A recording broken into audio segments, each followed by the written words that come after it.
Hello Fivers, selamat datang kembali di channel Five Cinema. Bagi para pecinta film, semoga sehat selalu.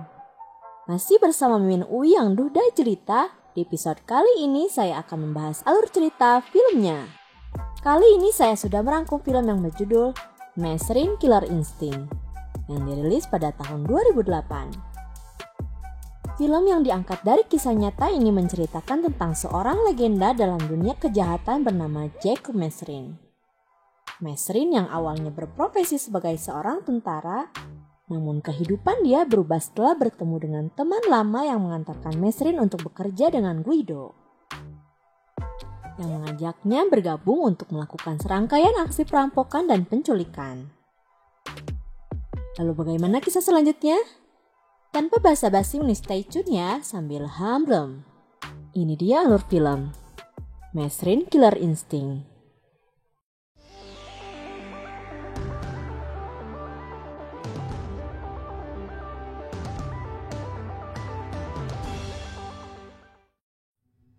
Berawal pada tahun 1959 di Algeria, saat Mesrin bergabung dalam pasukan Algeria sebagai tentara pemberantas gerakan revolusioner yang sudah banyak menangkap dan menginterogasi para narapidana.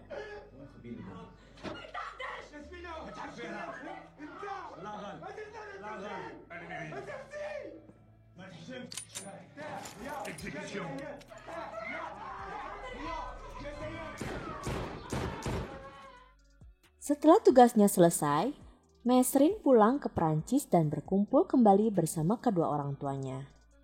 Saat jam makan malam, ayahnya menawarkan sebuah pekerjaan di sebuah pabrik agar Mesrin memiliki masa depan yang cerah.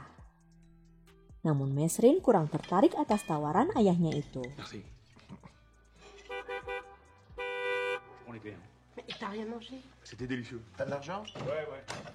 Mesrin pergi bersenang-senang dengan teman lamanya bernama Paul. Mereka berdua kemudian pergi ke bar dan bermain poker bersama beberapa teman Paul di sana.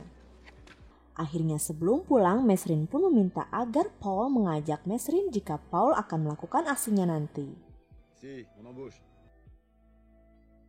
Setelah beberapa hari, Paul mendapat proyek baru. Kemudian diajaklah Mesrin untuk merampok sebuah rumah yang sudah ditargetkan oleh Paul.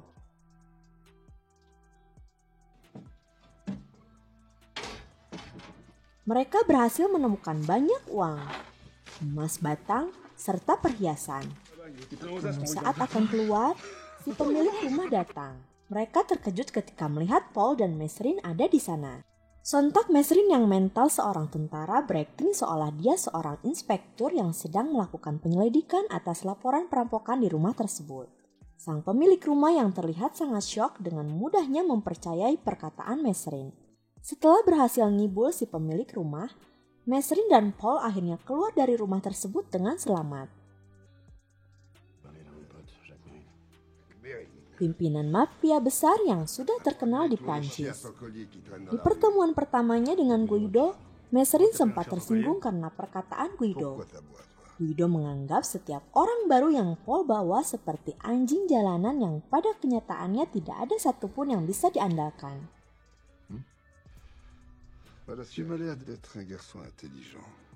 Namun akhirnya Mesrin mendapat kepercayaan dari Guido untuk menyelesaikan tugas bersama Paul.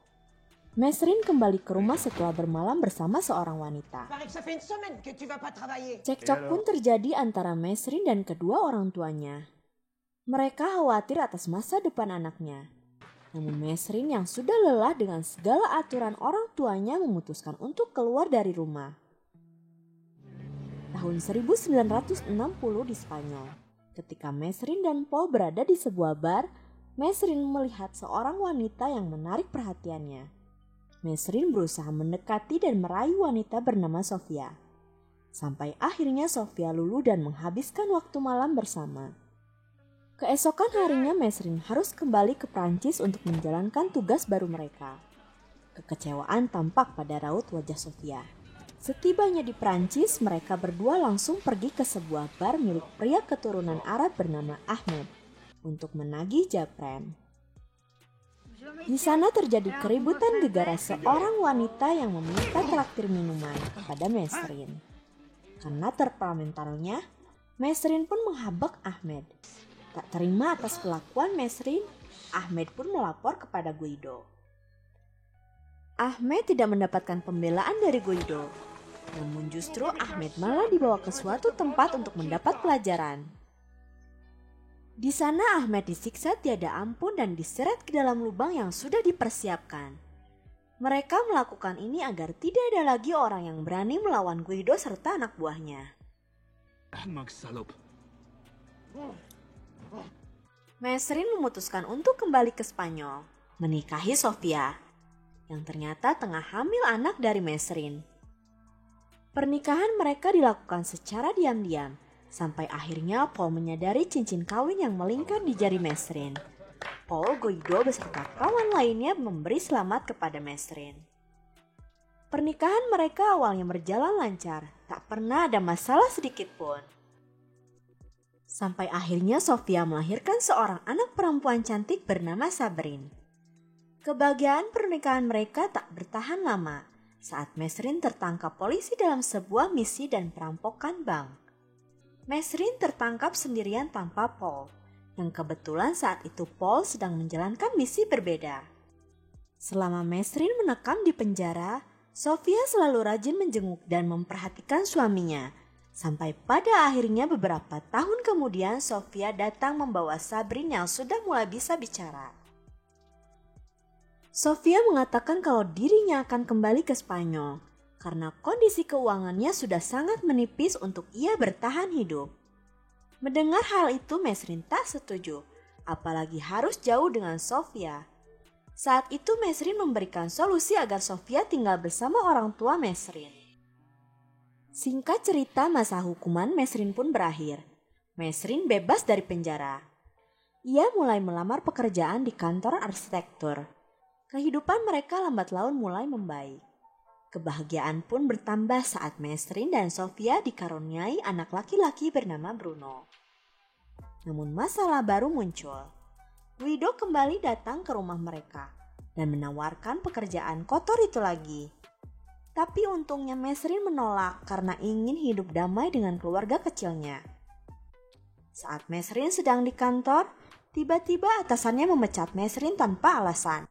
Ternyata Guido lah yang diam-diam memerintah atasan Mesrin untuk memecatnya. Karena tak ada pilihan lain, Mesrin dengan terpaksa ikut bergabung kembali bersama Guido. Sofia sangat kecewa dan berusaha melarang Mesrin untuk pergi. Namun lagi-lagi sifat temperamen Mesrin memuncak saat Sofia mengancam dan akan melaporkannya kepada polisi. Mesrin pun menodongkan pistol ke dalam mulut Sofia. Keributan pun terhenti saat Bruno memanggil sang ibu. Akhirnya Mesrin lebih memilih teman-temannya ketimbang Sofia. Karena kekecewaannya itu, semakin hari Mesrin semakin menjadi dan lebih brutal lagi. Saat di Paris, ia bertemu dengan rekan kerja wanita bernama Jane. Ia pun berhasil memikat hati Jane. Mereka berkolaborasi di tempat pertama, yaitu di sebuah kasino, di mana para Crazy Rich berkumpul. Saat sedang beraksi, Mesrin bertemu dengan teman lama Guido yang mengenali dirinya. Mesrin sempat menghabak teman Guido sebelum keluar dari kasino tersebut. Kejadian itu membuat murka teman Guido dan mereka tak segan untuk mengusik kehidupan Mesrin. Mesrin mendapatkan serangan tembakan saat berjalan bersama Sabrin. Tapi untungnya Sabrin selamat dan Mesrin hanya terkena tembakan di bahunya. Devant ma fille, Guido quand même. Bien sûr. Karena keluarganya dalam bahaya, Mesrin memutuskan untuk menitipkan anak-anaknya kepada ayah dan ibunya. Sedangkan Mesrin dan Jane akan tinggal sementara di sebuah kota di Kanada. Selama di Kanada, Mesrin mengalami kesulitan dalam hal ekonomi. Ia bahkan harus bekerja sebagai tukang bangunan. Di sana ia berkenalan dengan seorang pekerja juga bernama Jean Paul yang dulunya bekerja ya nggak jauh beda sama si Mesrin dulu. Mesrin pun berhenti dari pekerjaannya. yang mendapatkan pekerjaan baru sebagai supir pribadi seorang miliarder. Est-ce qu'on doit prendre ça comme une embauche, monsieur? Jane juga ikut bekerja menjadi pelayan di rumah Crazy Rich bernama Donnie. Mesrin sangat ekstra hati-hati dalam melayani Donnie. Où allons-nous, monsieur, s'il vous plaît? Tetapi semua berubah ketika Jane mengusir seorang tukang kebun yang sudah bekerja bersama Donnie selama 20 tahun. Tentu saja Donnie sangat kecewa karena seorang pelayan yang bekerja baru 3 bulan sudah berani memecat tukang kebun di rumah Donnie. Tak butuh waktu lama mereka berdua pun akhirnya dipecat dan diusir dari sana. Akhirnya saat malam harinya Mesrin memutuskan untuk menculik Donnie. Kemudian mereka membawa Donnie ke apart tempat mereka tinggal. Donnie yang mengalami kelumpuhan dikurung di sebuah ruangan. Donnie bertanya-tanya mengapa Mesrin tega melakukan itu padanya. Mesrin menegaskan kalau Donnie tidak menghormati Jane. Pada akhirnya Donnie pun berjanji akan membayar jika Mesrin melepaskannya. Setelah kakak Donnie dihubungi di tempat pertemuan yang telah disepakati, akhirnya Jean Paul pergi ke tempat tersebut. Sementara Mesrin menunggu di jalan lain. Ternyata Mesrin ditipu oleh Donnie karena kakak Donnie tak kunjung datang juga. Donnie yang mengetahui Mesrin sedang pergi berusaha merangkak meminta pertolongan. Namun Donnie akhirnya berhasil keluar dengan memecahkan kaca menggunakan patung hiasan yang ada di dekatnya. Mesrin dan Jen kembali ke apart. Belum sampai mereka di sana, mereka mendapati Donnie sudah keluar dari apartnya, dibantu oleh tim medis dan petugas kepolisian. Karena sudah tak mungkin lagi mereka tinggal di sana, akhirnya mereka berdua kabur dan berstatus sebagai buron. 1 tahun kemudian, pelarian mereka harus berakhir karena para polisi sudah mengetahui keberadaan mereka dan berusaha menangkap mereka dengan pasukan yang sangat banyak. Dalam pengepungan itu, Mesrin memilih untuk menyerahkan diri. Mereka kemudian dibawa kembali ke kota tempat mereka dulu menculik Donnie. Dan kemudian Mesrin dijatuhi hukuman 10 tahun penjara dan 5 tahun untuk Jane. Ketika diliput oleh media, keduanya masih bisa tersenyum dan tertawa di depan kamera. Karena bangga sudah menjadi viral pada masa itu. Namun keadaan berubah saat Mesrin sampai di penjara. Ia mendapatkan perlakuan tak manusiawi. Mesrin sangat terguncang, kemudian Mesrin dipindahkan ke dalam ruang isolasi selama hampir 2 bulan. Tak hanya itu, di sana ia diperlakukan seperti binatang. Selama diisolasi, Mesrin sangat depresi. Ia juga sempat mengalami trauma hebat. Bienvenue à l'unité spéciale de correction. Setelah mengalami siksaan panjang dan untuk pertama kalinya, Mesrin dibiarkan untuk berkumpul bersama narapidana lain. Mesrin yang sudah lama terisolasi menjadi pusat perhatian semua napi di lapangan tersebut. Namun ia tetap percaya diri berbaur dengan lingkungan barunya itu. Mesrin memperhatikan kondisi sekitar penjagaan. Tentu saja dia berniat untuk kabur dari penjara tersebut. Kemudian 2 orang narapidana yang memperhatikan Mesrin menyapanya dan sadar apa yang sedang Mesrin akan lakukan. Mereka memperingatkan Mesrin bahwa mustahil ia bisa kabur dengan penjagaannya yang sangat ketat.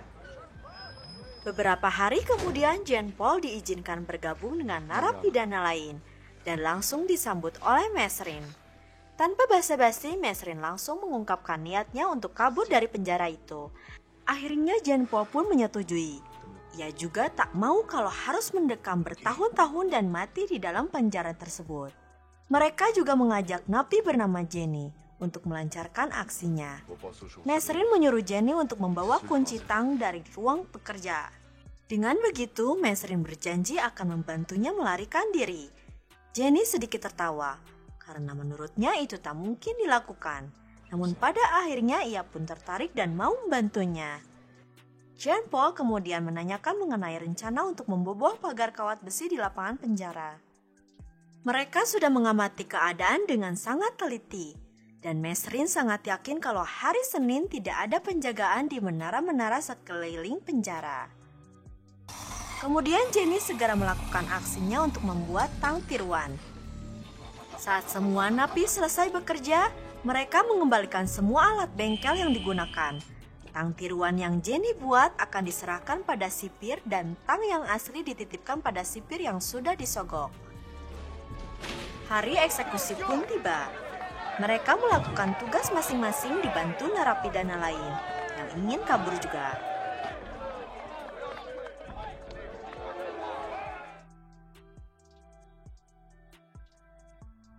Saat dua penjaga di luar sedang lengah, Mesrin dengan cepat melancarkan aksinya dengan memotong kawat pagar penjara. Untuk mengecoh perhatian penjaga yang berada di luar, Jenny pun membantu dengan mengalihkan perhatian anjing penjaga tersebut. Setelah berhasil memotong kawat hingga membentuk lubang yang cukup untuk dilewati, Mesrin segera keluar dari lubang besi tersebut, disusul oleh napi yang lain. Tak lama pengawas pun menyadari hal tersebut. Sirine peringatan pun berbunyi. Kepala sipir memanggil penjaga lainnya untuk mengamankan narapidana yang tersisa. Mesrin, Jean Paul, dan beberapa napi lainnya berhasil kabur menjauh dari penjara tersebut. Setelah keberhasilannya kabur dari penjara, lagi-lagi Mesrin dan Jean Paul melakukan perampokan di dua bank sentral. Seperti tidak ada takutnya, Mesrin masuk dan menggondol tumpukan uang yang dibutuhkan. Uang tersebut akan digunakan untuk membeli perlengkapan senjata berat.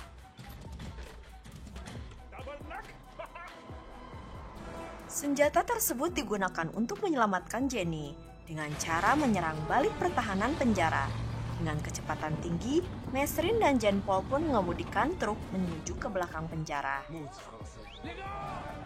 Pihak penjara segera mengerahkan seluruh pasukannya termasuk yang berjaga di atas menara. Terjadilah baku tembak antara Mesrin dengan senjata beratnya dan pasukan penjara yang begitu banyak. Sayang, Mesrin harus terkena tembakan di kakinya. Senjata yang dilempar Mesrin malah tersangkut. Teman Jenny yang nekat mengambilnya pun tewas tertembak. Jean Paul mulai tersudut karena ia juga terkena tembakan. Serangan pihak penjara dari berbagai sudut pun memaksa Mesrin dan Jean Paul harus mundur. Jenny gagal diselamatkan.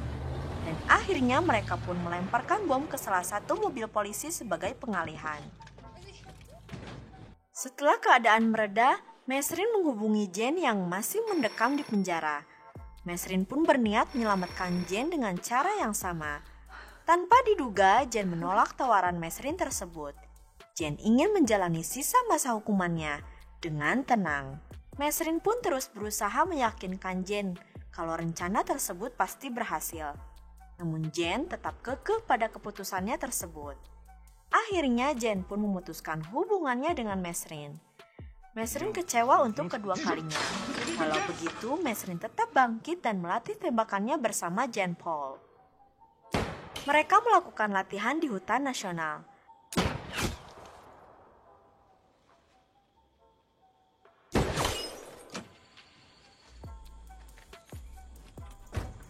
Dan memancing dua penjaga hutan untuk datang memeriksa. Bonjour. Awalnya penjaga hutan itu hanya bertanya soal suara tembakan yang mereka dengar. Dan Jean Paul pun beralasan, mereka sedang berlatih tembakan untuk musim berburu. Tetapi kemudian seorang penjaga hutan menyadari bahwa mereka adalah narapidana yang kabur. Dengan cepat Mesrin dan Jean Paul pun segera menembak dua petugas hingga tewas. Tamat. Oke, sekian alur cerita episode kali ini. Terima kasih sudah menonton. Jangan lupa like, share, komen, and subscribe. Sampai jumpa di episode selanjutnya. Bye-bye.